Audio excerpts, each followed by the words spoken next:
Hi friends, welcome back to Sabaya kitchen. இன்னைக்கு நம்ம கிச்சனில் வெஜ் எக் சேமியா பிரியாணி எப்படி செய்கிறதுன்னு பார்க்கலாம். அதுக்கு முன்னாடி நம்ம சேனலில் புதுசாக பார்க்குறீங்கன்னா சப்ஸ்கிரைப் பண்ணி பெல் பட்டனை கிளிக் பண்ணி ஆல் கொடுங்க. நான் போடுற புது டிஃப்ரெண்ட்டான வீடியோஸ் எல்லாமே உங்களுக்கு உடனே வரும். ஸ்கிப் பண்ணாமல் ஃபுல் வீடியோவும் பாருங்கள். டேஸ்டியான பிரியாணி சேமியா எப்படி செய்கிறதுன்னு பார்க்கலாம். வாங்க கிச்சனுக்கு. தேவையான பொருள் என்னென்னு பார்த்துக்கலாம். சேமியா, வறுத்த சேமியா எடுத்திருக்கேன் நான்.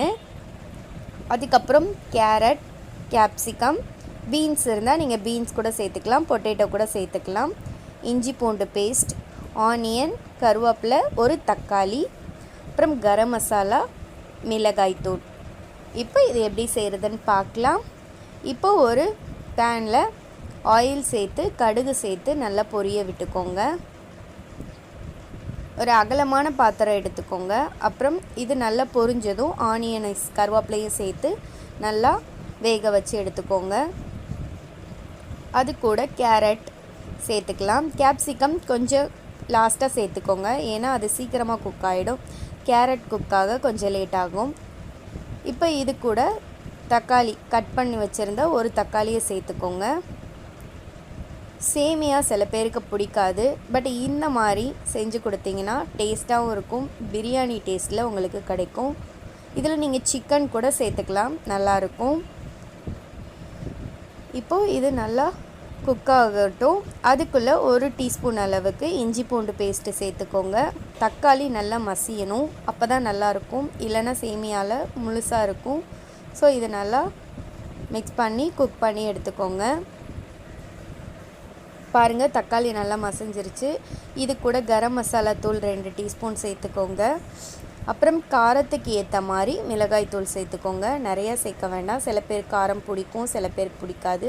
உங்களுக்கு தேவையான அளவு மிளகாய் தூள் சேர்த்து நல்லா மிக்ஸ் பண்ணிக்கலாம்.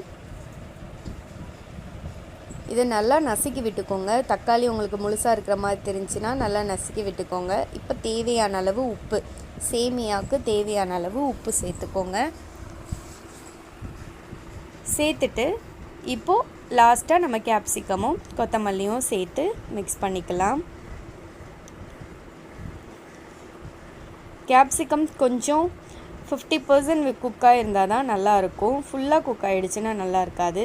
இப்போ தண்ணி, நீங்கள் எவ்வளோ சேமியா சேர்க்க போகிறீங்களோ அதுக்கு ஏற்ற மாதிரி தண்ணி சேர்த்துக்கோங்க.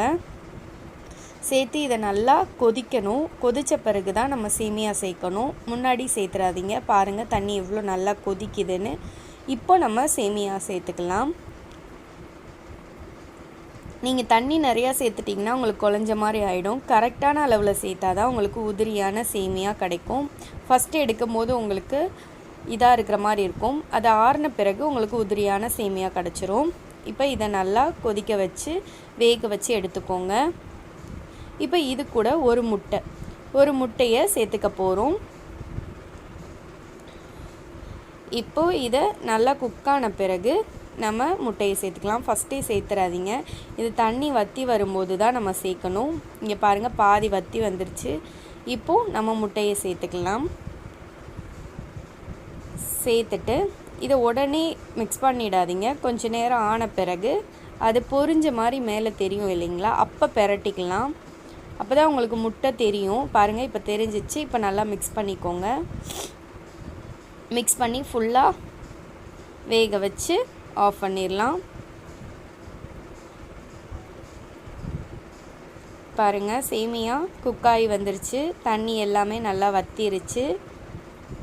சூப்பரான நம்ம சேமியா பிரியாணி ரெடி ஆயிருச்சு.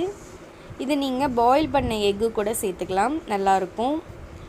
பாருங்கள், டேஸ்டியான வெஜ் எக் சேமியா பிரியாணி ரெடி ஆயிருச்சு.